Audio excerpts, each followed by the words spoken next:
नमस्कार, जय हिंद, वंदे मातरम, जय श्री राम। गुप्ता कोचिंग क्लासेस द्वारा संचालित इस ऑनलाइन प्लेटफॉर्म से मैं आपसे गुप्ता एक बार फिर से आप सभी का एक नई ऊर्जा के साथ, एक नए उत्साह के साथ तहे दिल से हार्दिक स्वागत अभिनंदन करता हूं। मेरे बच्चों, कैसे हैं आप सब? उम्मीद करता हूं कि आप पूरी तरीके से स्वस्थ होंगे और आप अच्छी तरीके से अपनी पढ़ाई कर रहे होंगे। आपके अपने संस्थान के द्वारा जिस तरीके से आपको एक अच्छी क्वालिटी में फ्री ऑनलाइन क्लास प्रोवाइड किया जा रहा है, आप इस फ्री ऑनलाइन क्लास को पढ़ रहे होंगे और अब एकदम परफेक्ट आप अपनी तैयारी को आगे कर रहे होंगे। आप ये मत सोचिएगा कि आप क्लास 11th में है तो 11th का कोई इंपॉर्टेंस नहीं है, क्योंकि मेरे बच्चों, जब तक आपका 11th का टॉपिक क्लियर नहीं होगा तब तक आपको 12th का कोई भी टॉपिक नहीं समझ में आएगा। ठीक है मेरे बच्चों, अभी मैं आपको बाद में बताऊंगा, बाद में दिखाऊंगा कि इस बार जो 12th में क्वेश्चंस पूछे गए थे वर्ष 2020 में, वो सारे के सारे क्वेश्चंस 11 के लगभग पूछे गए थे। मैं अभी आपको पेपर से ही दिखाऊंगा, हालांकि आज मैंने पीपीटी उसका नहीं लगाया है, मैं भूल गया हूँ, लेकिन कल मैं उसको जरूर आपको दिखाऊंगा। तब आपको प्रूफ होगा कि हाँ, जो 12th के क्वेश्चंस हैं वो 11 से ही आते हैं लगभग क्वेश्चंस, तो मैं आपको वहाँ पे दिखाऊंगा। आइए मेरे बच्चों, जल्दी से एक बार सारे लोग लाइव आ जाओ, एक बार सारे लोग लाइव जुड़ जाइए। आपके अपने संस्थान के द्वारा लगातार आपके लिए मेहनत किया जा रहा है। आपका अपना संस्थान गोसाईगंज एक सबसे प्राचीन संस्थान जो कि लगातार विगत वर्षों से बहुत सारे बच्चों को पढ़ा रहा है। गुप्ता कोचिंग क्लासेज के द्वारा लगातार इस ऑनलाइन प्लेटफॉर्म से हम आप लोग को क्लासेस दे रहे हैं। आइए मेरे जितने भी प्यारे बच्चे हैं, सारे लोग लाइव आ जाओ। सभी को गुड आफ्टरनून। उम्मीद करता हूँ आप सभी लोगों ने अच्छे से खाना वाना खा लिया होगा। खाना वाना खाकर बैठ जाइए। देखिए 3 बजे का टाइम बहुत अच्छा टाइम रहता है, ठीक ना, क्योंकि 2 बजे तक आप लोग खाना वाना भी खा लेते होगे, भोजन वोजन कर लेते होगे। तो आइए चलिए, अब आपका सब लंच वंच हो गया है तो अब आराम से एकदम रिलैक्स होकर बैठ जाइए और अच्छे से क्लास का मजा लीजिए। चलिए मैं थंबनेल लगा देता हूँ। अच्छा, वीडियो को पहले सारे लोग लाइक कर देंगे, एक बार वीडियो को लाइक कर दीजिए। जो लोग नए देख रहे हैं चैनल को सब्सक्राइब कर लेंगे। आइए, आज परमाणु की आधुनिक परिकल्पना का 13वां पार्ट आपको पढ़ना है मेरे बच्चों। आज 13वां पार्ट मैं आप लोगों के बीच में लेकर आया हूँ, ठीक ना मेरे बच्चों। हाँ, आइए जल्दी से। चलिए, तो आज हम लोग 13वां पार्ट पढ़ेंगे। लगभग 12 पार्ट मैंने आपको पढ़ा दिया अच्छे तरीके से, तो आज अच्छे से 13वां पार्ट पढ़ेंगे और अच्छी अच्छी बातें करेंगे और कुछ नया सीखने का प्रयास करेंगे। मैं आपके लिए एक अच्छा सा बैकग्राउंड ले लेता हूँ। ये बैकग्राउंड आपको अच्छा लगेगा, इसमें लिखने में भी आपको अच्छा लगेगा, दिखने में अच्छा लगेगा, आपकी आँखों को थोड़ा सा ठंडा कूल मिलेगा ना। आइए, बहुत ज़्यादा लाइट कलर भी नहीं है, बहुत मीडियम में है, अच्छा लगेगा आपको। आइए बच्चों, जैसा कि मैंने आपको बहुत सारे क्वेश्चंस दिए थे, जैसे आपको बताया गया था कि मान लीजिए कॉपर 2 पॉजिटिव है। ये कॉपर 2 पॉजिटिव का क्वेश्चन इस बार वर्ष 2020 में कॉपर 2 पॉजिटिव और क्रोमियम 3 पॉजिटिव, ये 12th के क्वेश्चंस में 2020 में पूछा गया था। मैं पीपीटी लगाना भूल गया, नहीं तो मैं आपको दिखाता पेपर की, पूरा पेपर मैं आपको दिखाता कैसे वर्ष 2020 में 12th में क्वेश्चन पूछा गया 11th से जो है। तो जब तक आपका 11th नहीं स्ट्रांग रहेगा 12th आपको कभी भी समझ में नहीं आएगा। तो ये टाइप का क्वेश्चंस मैंने आपको बताया। मैंने आपको बताया था अंतिम कक्षा के लिए चारों क्वांटम संख्याओं के मान निकालने के लिए, और लगभग सभी लोगों ने बहुत अच्छी तरीके से मेहनत किया है और सभी लोगों ने निकाला है। आइए मेरे बच्चों, अब हम लोग जो है आगे की तरफ चलते हैं। आज ये आपका लास्ट पार्ट है, ध्यान दीजिएगा, आज ये लास्ट पार्ट है। आज ये चैप्टर आपका खत्म हो जाता है, आज आपका ये चैप्टर खत्म हो जाएगा। ये आपका एकदम लास्ट पार्ट आज हम आपको पढ़ा रहे हैं, ठीक ना बच्चों। आइए, तो बच्चों देखिए, पहली हेडिंग हम लोग करेंगे, आप सभी लोग पहली हेडिंग करेंगे अनुचुंबकीय गुण।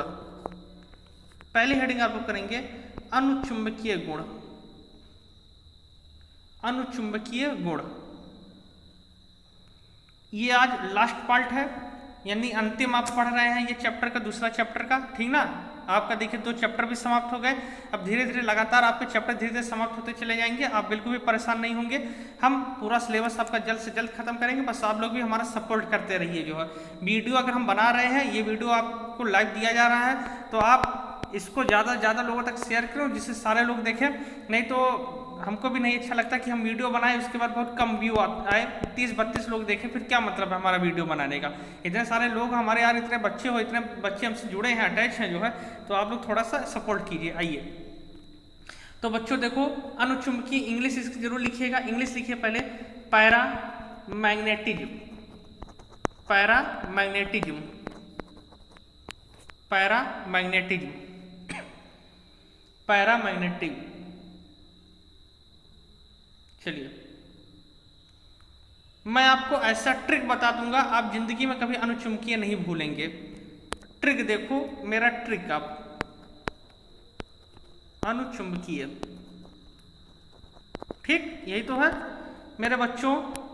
अनु से ले लो अयुग्मित, अनु से क्या ले लो बताओ, अयुग्मित। आज से अनु, आज से अयुग्मित, आज से अनु, आज से अयुग्मित, यानी कि वे परमाणु, वे पदार्थ जिनके पास अयुग्मित इलेक्ट्रॉन होते हैं वो अनुचुंबकीय होते हैं। बस एक लाइन की सीधी परिभाषा, वे पदार्थ, वे परमाणु, वे पदार्थ जिनके पास क्या रहते हैं, जिनके पास अयुग्मित इलेक्ट्रॉन रहते हैं उन्हें हम अनुचुंबकीय कहते हैं। यानी जिनके पास अगर एक भी अयुग्मित इलेक्ट्रॉन उपस्थित हो गया वो अनुचुंबकीय कहलाएगा। वो मेरे बच्चों क्या कहलाएगा बताइए, अनुचुंबकीय कहलाता है।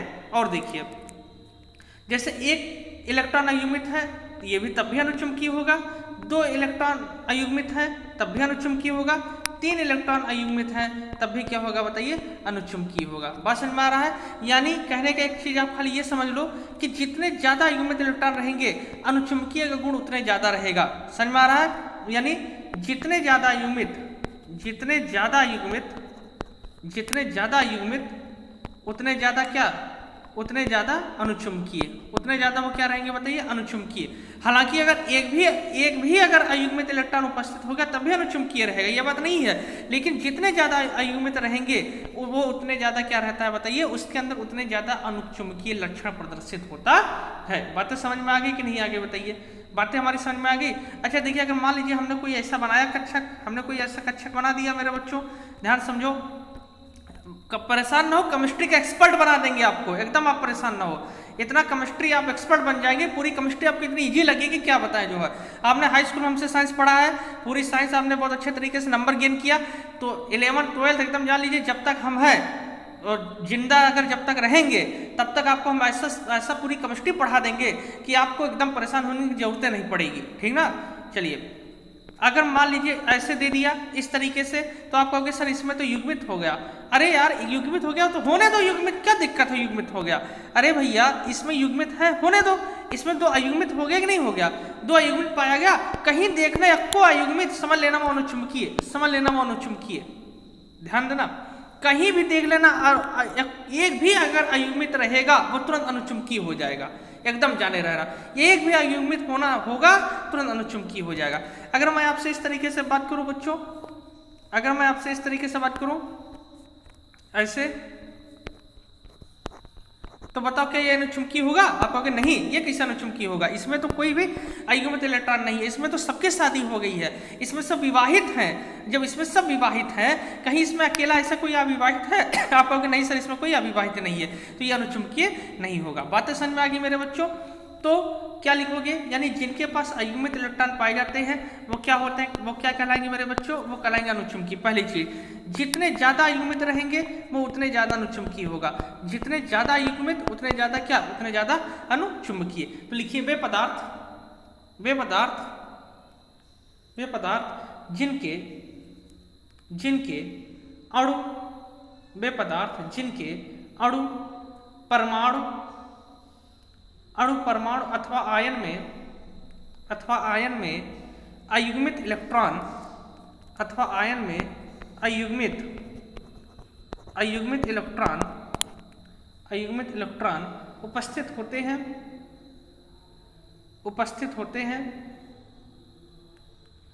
अनुचुंबकीय कहलाते हैं, उपस्थित होते हैं अनुचुंबकीय कहलाते हैं। अयुग्मित इलेक्ट्रॉनों की संख्या जितनी ज्यादा होती है, अयुग्मित इलेक्ट्रॉन की संख्या जितनी अधिक, यानी जितनी ज्यादा होती है, अनुचुंबकीय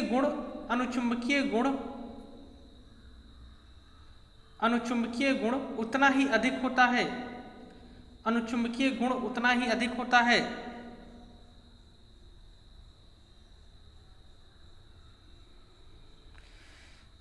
उतना ही क्या होता है बताइए, उतना ही अनुचुंबकीय होता है।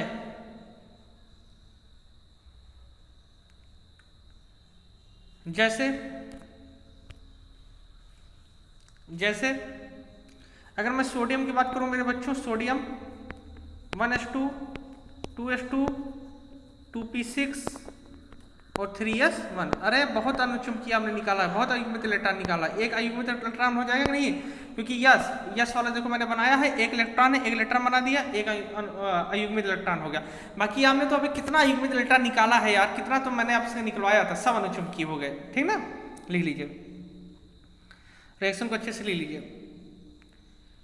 एकदम परेशान ना होइए, पूरी केमिस्ट्री के एक्सपर्ट हम आपको बना देंगे। आप एकदम दिमाग से निकाल दीजिए फालतू चीजें, जो है पूरी मोह माया निकाल दीजिए। थोड़ी देर हमारे साथ बैठा करिए लाइव आराम से, और वीडियो को ज़्यादा से ज़्यादा शेयर किया करिए, अपने फ्रेंडों तक बताइए हम आपके लिए इतनी मेहनत कर रहे हैं। यार बताओ, फ्री में हम आपको सब कुछ दे रहे हैं, नहीं तो हमें कौन सा गर्ज हमें पड़ा था। आप 11th के बच्चे थे, हमें क्या पड़ा था। हम ये सोचते चलो यार कोई बात नहीं है, आप तो आओगे ही आओगे कभी ना कभी, 11th में हो कभी ना कभी 12th में आओगे, क्या दिक्कत है हमें जो है पढ़ाने के लिए आपको। लेकिन तभी हम आपको पढ़ा रहे हैं कि कम से कम आपकी पढ़ाई रुके ना, आपको हम अच्छे तरीके से दे सके। आप देख लो, स्कूल में आप फीस भी दिए होगे एडमिशन का, स्कूल में आपने एडमिशन का फीस भी दिया होगा, लेकिन तब भी इस तरीके से क्लास नहीं पा रहे होंगे। और हम आपके लिए जान लीजिए फ्री में पूरे तरीके से जुटकर आपको हम इतना का सब कुछ दे रहे हैं। बताइए, सब कुछ फ्री में हम आपको दे रहे हैं, कोई भी एक पैसा नहीं ले रहे हैं, सब कुछ आपके लिए एकदम मेहनत करके जी जान से मेहनत कर रहे हैं। और जो हम पढ़ा दे रहे हैं आपको समझ में भी आ रहा है, ये मुझे पता है, और पूरी मेहनत के साथ हम आपको पढ़ा रहे हैं। जैसे हम ऑफलाइन में पढ़ाते हैं, सेम टू सेम हम आपको ऐसे ऑनलाइन में पढ़ा रहे हैं। तो बच्चों, मैं आपके लिए इतना सपोर्ट कर रहा हूँ, मैं आपके लिए इतनी मेहनत कर रहा हूँ, तो आप भी हमारा सपोर्ट किया करें, वीडियो को ज़्यादा से ज़्यादा शेयर किया करिए। बाकी जब ऑफलाइन कोचिंग खुलेगी, देखिए अभी ऑफलाइन कोचिंग खुलने का कोई भी चांस नहीं है। मान लीजिए अगर अक्टूबर से खुलता है तो पहले भी हम 11th वालों का नहीं खोलेंगे, क्योंकि अगर मान लीजिए अक्टूबर से खुलता भी है कोचिंग, तो पहले 11th वालों की कोचिंग पहले हम कुछ दिन नहीं खोलेंगे। पहले हमारा 12th का जो बैच है, लगातार कई सारे बच्चे हैं, 150-200 बच्चे लगभग 12th में है, जो है लगभग जो 12th की संख्या वो 150 से लेकर 200 तक की संख्या है, जो है अब उन्हें पढ़ाने के लिए हमें कई बैच जो है पढ़ाना पड़ेगा 12th के लिए, जो है ठीक ना। 12th का है, इसके बाद 10th के फाइनल ईयर के बच्चे हैं, तो उनकी भी संख्या है, उन्हें भी हमें पढ़ाना है। बहुत दिन से बच्चे एकदम परेशान हो गए 10th वाले, तो हमें उन्हें भी पढ़ाना है। तो पहले ऑफलाइन में जान लीजिए 12th और 10th वाले ही ओपन होगा, जो है इसके बाद तब कहीं जाकर आप लोगों का मौका मिलेगा तो पढ़ाएंगे। ऑफलाइन नहीं पढ़ाएंगे मान लीजिए, तो ऑनलाइन तो हमारा चलता रहेगा आपके लिए, आपकी कोचिंग बंद नहीं होगी, आपको हम ऑनलाइन ही पढ़ाते रहेंगे। अगर मान लीजिए हमारा सिस्टम नहीं सेट हो पा रहा है, हमारे पास टाइम नहीं मिल पा रहा है, तभी हम आपका एक बैच ऑनलाइन ही पढ़ाएंगे। लेकिन बच्चों हम पढ़ाएंगे, आप परेशान ना हो, जो है बस सपोर्ट हमारा भी किया करिए। आप लोग थोड़ा सा जो है मेहनत कीजिए। आइए अगली हेडिंग हम बच्चों करते हैं प्रतिचुंबकीय। प्रतिचुंबकीय प्रतिचुंबकीय प्रतिचुंबकीय इंग्लिश में कहते हैं डायामैग्नेटिज्म। डायामैग्नेटिज्म प्रतिचुंबकीय। प्रतिचुंबकीय जैसे वहां पे अनुचुंबकीय देखे, यहाँ पे क्या देखोगे बताओ, प्रतिचुंबकीय। प्रतिचुंबकीय तो मेरे बच्चों प्रतिचुंबकीय मतलब क्या होता है, देखो अनुचुंबकीय में आपने देख लिया अयुग्मित, तो इसमें क्या होगा, इसमें क्या होगा, इसमें कोई भी अयुग्मित नहीं रहेंगे, इसमें सब के सब क्या रहेंगे बताइए, युग्मित रहेंगे। क्या रहेंगे, सब के सब, इसमें सब के सब युग्मित रहेंगे, कोई भी इसमें अयुग्मित इलेक्ट्रॉन नहीं रहेगा, इसमें सबकी शादी हुई रहेगी।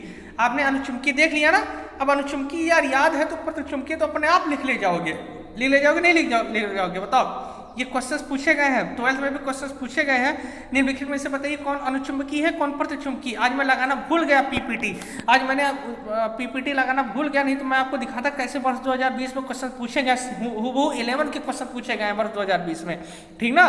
तो एकदम जान लीजिए, जो पढ़ रहे हो ये जान लीजिए एकदम आपके 12th के लिए बैकबोन है। तो कहने का मतलब कि जिसके पास युग्मित इलेक्ट्रॉन होंगे उन्हें हम क्या कहेंगे, उन्हें हम प्रतिचुंबकीय कहेंगे। तो आप लिख लीजिए कि जहाँ पे लिखे थे कि युग्मित इलेक्ट्रॉन उपस्थित है, वहाँ पे लिख दीजिए कोई भी युग्मित इलेक्ट्रॉन उपस्थित नहीं होता है। परिभाषा लिख लीजिए, लिखिए वे पदार्थ जिनके अणु परमाणु अथवा आयन में कोई भी अयुग्मित इलेक्ट्रॉन उपस्थित नहीं होता है, कोई भी अयुग्मित इलेक्ट्रॉन उपस्थित नहीं होता है, उसे प्रतिचुंबकीय कहते हैं। उसे प्रतिचुंबकीय कहते हैं। अगर मेरे बच्चों में बात करूं हीलियम की, तो आप कहोगे सर हीलियम 1s2 होगा मेरे बच्चों। अब 1s2 अगर मैं बना दूं तो बताओ क्या इसमें कहीं अयुग्मित इलेक्ट्रॉन है, आप कहोगे नहीं सर इसमें सब युग्मित है। लिख लीजिए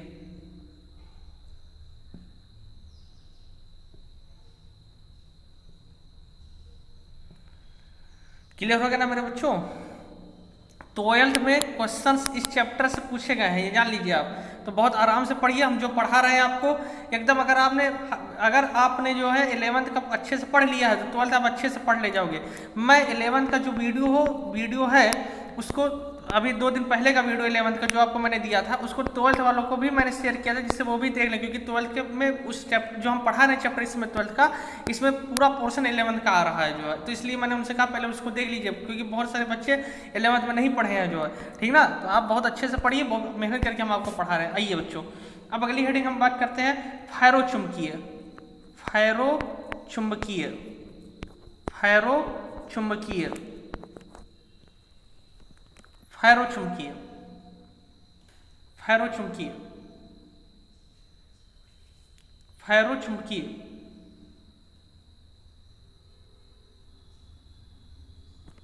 देखो, जैसे क्या होता है मेरे बच्चों, जैसे मान लीजिए कोई ठोस पदार्थ है, ये कोई ठोस पदार्थ है, और इस ठोस पदार्थ के बगल में मान लीजिए यहाँ पे चुंबकीय क्षेत्र है, तो ये क्या होगा बताइए।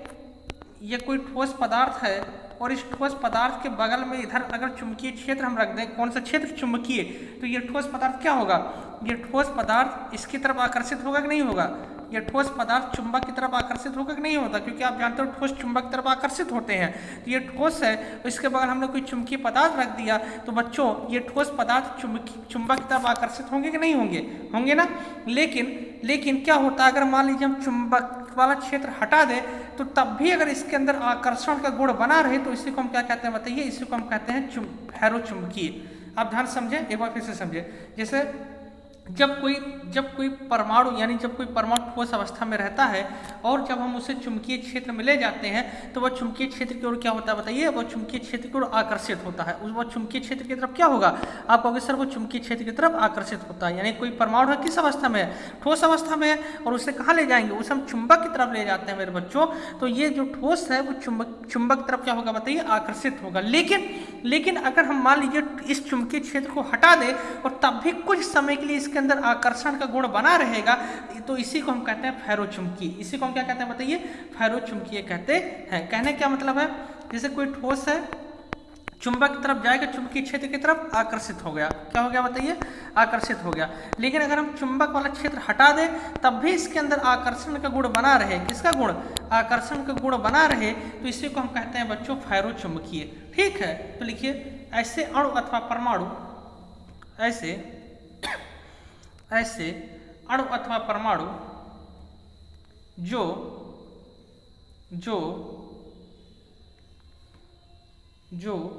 ठोस अवस्था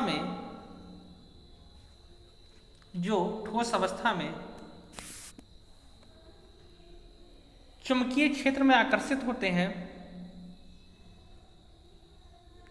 जो ठोस अवस्था में चुंबकीय क्षेत्र में आकर्षित होते हैं, किंतु चुंबकीय क्षेत्र हटा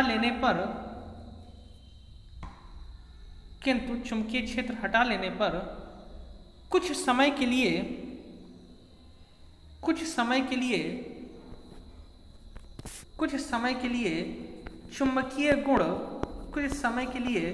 चुंबकीय गुण बना रहता है, उसे फैरोचुंबकीय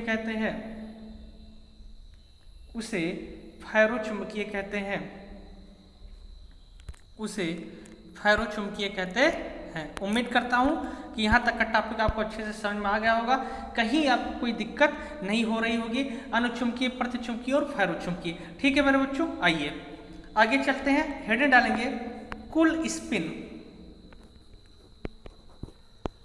स्पिन की गणना करना। हालांकि ये सब आपके सिलेबस में नहीं है, आपके सिलेबस में ये सब हटा दिया गया है। अनुचुंबकीय, प्रतिचुंबकीय, फैरोचुंबकीय जो 30% सिलेबस आपका कम हुआ उसमें ये सारी चीजें हटा दिया है, लेकिन मैं तब भी आपको पढ़ा दे रहा हूं क्योंकि आगे ये काम देगा आपको। कुल स्पिन की गणना करना, कुल स्पिन की गणना करना।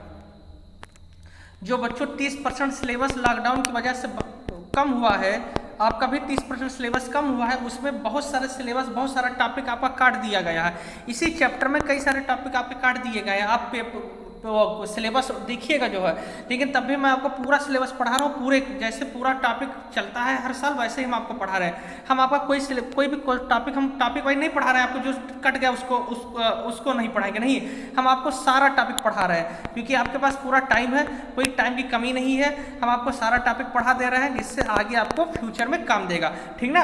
हाँ, ये नहीं है कि हमको सिलेबस से खत्म करना है तो जो टॉपिक कट गया उसको नहीं पढ़ाएंगे, नहीं, हम आपको सारा पढ़ा दे रहे हैं। यार क्या दिक्कत है, 1-2 दिन और एक्स्ट्रा लग जाएगा ना, तो बस पढ़ा दिए। अब आप अच्छे से पढ़ लेंगे, ये चैप्टर आपका पूरा समाप्त हो जाएगा। इससे अब आपको कहीं दिक्कत नहीं पड़ेगी, ये जान लीजिए। कभी भी आप कोई कंपटीशन देंगे। आइए देखो बच्चों, कुल स्पिन मैंने आपको बताया था। स्पिन मतलब होता है इलेक्ट्रॉन की चक्रण की दिशा, यानी इलेक्ट्रॉन किस दिशा में घूम रहा है उसी को तो हम स्पिन कहते हैं, उसी को हम चक्रण क्वांटम से क्या कहते हैं। तो मतलब कहने का मतलब है कि इलेक्ट्रॉन की स्पिन कैसे हो रही है, किस दिशा में इलेक्ट्रॉन की स्पिन हो रही है और कैसे हो रही है, कितनी अवस्था में हो रही है। तो इसकी गणना करने के लिए एक सूत्र होता है मेरे बच्चों, वो सूत्र है S बराबर 1/2 गुणे n। S बराबर 1/2 गुणे n, जहाँ n बराबर होता है अयुग्मित इलेक्ट्रॉनों की संख्या, जहाँ n माने होता है अयुग्मित इलेक्ट्रॉन। आप सूत्र लिखेंगे S बराबर 1/2 गुणे n। अभी मैं क्वेश्चन कराता हूँ। S बराबर 1/2 गुणे n, S बराबर 1/2 गुणे n। चलिए, S बराबर 1/2 गुणे n। जैसे अगर आपसे पूछ लिया गया मैग्नीज के कुल स्पिन की गणना कीजिए, क्वेश्चन पूछा गया मैग्नीज के कुल स्पिन की गणना कीजिए। आप क्वेश्चन लिखिए मैग्नीज के कुल स्पिन की गणना कीजिए।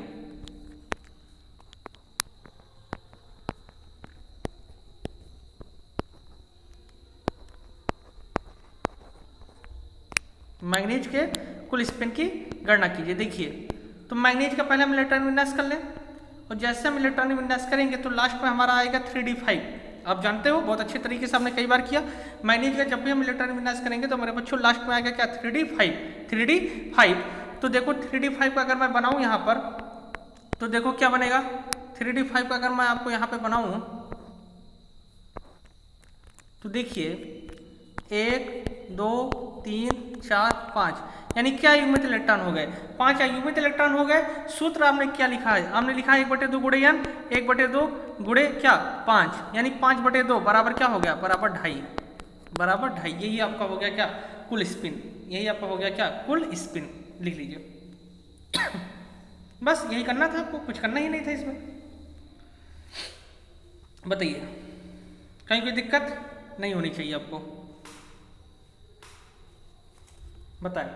बहुत आराम से पढ़िए यार, एकदम जान लीजिए हम आपका सब कुछ क्लियर कर दे रहे हैं, कोई टॉपिक नहीं छोड़ रहे हैं। आपका पूरा टॉपिक हम आपको पढ़ा दे रहे हैं। जो 30-20% सिलेबस कम हुआ उससे हमको कोई लेना देना नहीं है। आपके पास पूरा टाइम है, पूरा पढ़ लीजिए। कभी सिलेबस खत्म करने के चक्कर के उद्देश्य नहीं पढ़ना चाहिए। जो पढ़ो जो आगे के लिए आपको काम दे, ठीक ना। तो हम ऊंचा देखकर पढ़ाते हैं। मैंने आपको 10th में पढ़ाया था, 11 का लगभग टॉपिक मैंने आपको पढ़ा दिया है, आपने देखा भी उसको पहले चैप्टर में है जो है, ठीक ना। तो हम ऊंचा ही पढ़ाते हैं जिससे आपको आगे काम दे, फ्यूचर में काम दे। आइए अगली हेडिंग डालेंगे मेरे बच्चों, चुंबकीय आघूर्ण की। ये क्वेश्चन बहुत पूछे जाते हैं बीएससी में, चुंबकीय आघूर्ण की गणना करना। जो भी अगर भाई बहन आपके बीएससी फर्स्ट ईयर में होंगे उनसे पूछना, ये सारी चीजें बीएससी में है। और बहुत सारे बच्चे जो मुझसे पढ़ कर गए हैं, बीएससी कर रहे हैं, वो तुरंत कहते हैं हाँ सर आपने लगभग पढ़ाया था। चुंबकीय आघूर्ण की गणना करना, चुंबकीय आघूर्ण की गणना करना। लाइफ में हमेशा टॉपर बनने का सोचिए, कोई भी काम कीजिए लाइफ में टॉपर बनने का सोचिए। कभी आप ये मत सोचिए कि नहीं यार बस ऐसे छोटा मोटा, नहीं। जब भी आप सोचो, जब भी पढ़ो टॉपर बनने का सोचो, और जब भी कोई काम करो तब भी आप टॉपर बनने के लिए सोचिए, ठीक ना। एकदम जान लीजिए, मैं बीएससी थर्ड ईयर में था, बीएससी फर्स्ट ईयर वालों को मैं कोचिंग पढ़ाता था। ये आप सोच सकते हो, जो थर्ड ईयर में होकर फर्स्ट ईयर वालों को मैं कोचिंग पढ़ाता था। और जहाँ पढ़ता था वहाँ के गुरुजी भी बीएससी वालों को पढ़ाते थे, जो है वो भी बीएससी वालों को पढ़ाते थे, और मैं भी बीएससी वालों को पढ़ाता था। यहीं गोसैय्यागंज में वो भी पढ़ाते, मैं भी पढ़ाता था, जो है। और ईश्वर की इतनी कृपा थी कि उनसे कहीं ज़्यादा बच्चे मेरे यहाँ पढ़ते थे। और इसी का मुझे जान लीजिए खामियाजा होकर इतना पड़ा कि मेरा प्रैक्टिकल में नंबर ही कम हो गया, जो है। क्योंकि वही नंबर देते थे प्रैक्टिकल में, केमिस्ट्री में उन्होंने मुझे नंबर औरों से बहुत कम दिया था, जो है, ठीक ना। हालांकि कोई बात नहीं है, तो और यही चीज़ अभी भी चल रही है, वो भी पढ़ाते हैं, हम भी पढ़ाते हैं बीएससी वालों को, और ईश्वर साक्षात प्रमाण है, बस और क्या कहें उससे ज़्यादा जो है। चलिए, तो जीवन में जब भी सोचिए हमेशा टॉपर बनने का सोचो, कभी हमेशा नीचा बनने का मत सोचो, हमेशा टॉपर बनने का सोचा करिए। आइए चलिए, अगर मैं बच्चों चुंबकीय आघूर्ण की बात करूं तो चुंबकीय आघूर्ण का सूत्र होता है मेरे बच्चों म्यू बराबर, आपसे पूछा जाएगा कि निम्नलिखित में से चुंबकीय आघूर्ण की गणना कीजिए, जैसे परमाणु दे देगा और कहेगा चुंबकीय आघूर्ण की गणना कीजिए, तो सूत्र क्या होगा इसका सूत्र होता है मेरे बच्चों म्यू बराबर अंडर रूट n+2, म्यू बराबर अंडर रूट n+2, जहां n बराबर अयुग्मित इलेक्ट्रॉन, जहां n बराबर अयुग्मित इलेक्ट्रॉन, जहां n बराबर अयुग्मित इलेक्ट्रॉन, जहां n बराबर अयुग्मित इलेक्ट्रॉन, म्यू बराबर अंडर रूट n+2, जहां n बराबर क्या है बताइए अयुग्मित इलेक्ट्रॉन। ठीक, अब जैसे आपसे कह दिया गया, आपसे मेरे बच्चों कह दिया गया कि मैग्नीज में अयुग्मित, मैग्नीज का चुंबकीय आघूर्ण की गणना कीजिए। क्वेश्चन लिखिए, मैग्नीज के चुंबकीय आघूर्ण की गणना कीजिए, मैग्नीज के चुंबकीय आघूर्ण की गणना कीजिए। क्वेश्चंस, मैग्नीज के चुंबकीय आघूर्ण की गणना कीजिए। तो क्या करोगे, अभी हमने निकाला है अयुग्मित इलेक्ट्रॉन कितना होता है मैग्नीज में 5 होता है, क्या करेंगे अंडर रूट n और n+2, यही तो हो जाएगा अंडर रूट 5 और 5 2 7, 7 5 35, रूट 35। अब चाहो तो रूट 35 का मान निकालो, नहीं तो रूट 35 से लिख दो, कोई दिक्कत नहीं है, अंडर रूट 35। बताएं क्लियर हो गया, मजा आ रहा है ना एकदम। बस थोड़ा सा शेयर करते रहा करो वीडियो और सारे फ्रेंडों तक बताया करो अपने, बाकी कोई टेंशन आपको नहीं होगा। चलिए देखिए, रूट 35 जहाँ लिखे हैं उसे बगल लिख दीजिएगा BM, क्योंकि चुंबकीय आघूर्ण का जो मात्रक होता है वो होता है BM माने बोर मैग्नेटॉन। आप BM का पूरा नाम लिख लीजिए, बोर मैग्नेटॉन, बोर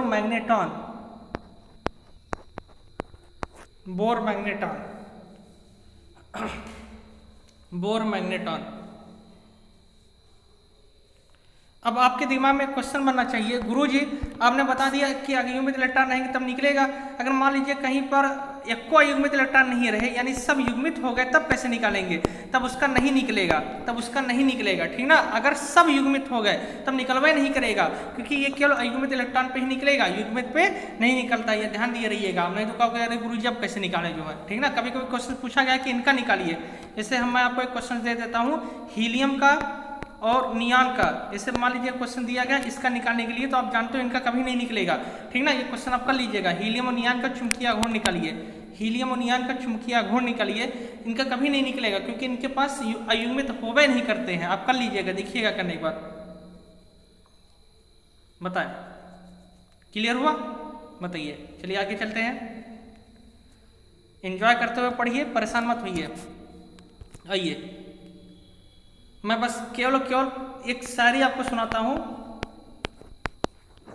जैसा कि हमने थंबनेल में देखा है कि विद शायरी, मैं एक शायरी सुनाता हूँ आपको, बहुत ही अच्छी शायरी है जो मुझे लगता है कि ये करना चाहिए और ये आपको भी करना चाहिए। मैं सुनाता हूँ कि मैंने माँ के आंसुओं को झलकते हुए देखा है, मैंने माँ के आंसुओं को झलकते हुए देखा है, मैंने बाप को दर्द छुपाते हुए देखा है, मैंने माँ के आंसुओं को झलकते हुए देखा है, मैंने बाप को दर्द छुपाते हुए देखा है, अरे मैंने बहन की उम्मीद को अपने से जुड़ते हुए देखा है, मैंने बहन की उम्मीद को अपने से जुड़ते हुए देखा है, अरे तो कैसे न करूँ मैं टॉपर बनने की आस, तो कैसे न करूँ मैं टॉपर बनने की आस, अरे मैंने खुद को खुद से लड़ते हुए देखा है, मैंने खुद को खुद से लड़ते हुए देखा है, मैंने खुद को खुद से लड़ते हुए देखा है।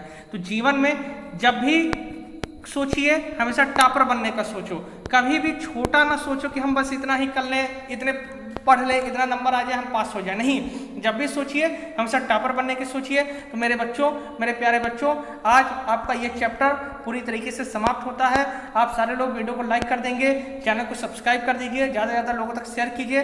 तो आज आपका ये पूरा चैप्टर आपका समाप्त होता है मेरे बच्चों, ठीक है। अब फिर मिलेंगे एक नई ऊर्जा के साथ, एक नए उत्साह के साथ, एक नए चैप्टर के साथ। तब तक हंसते रहिए, खेलते रहिए, मुस्कुराते रहिए, मौज मस्ती करते रहिए। बहुत बहुत धन्यवाद।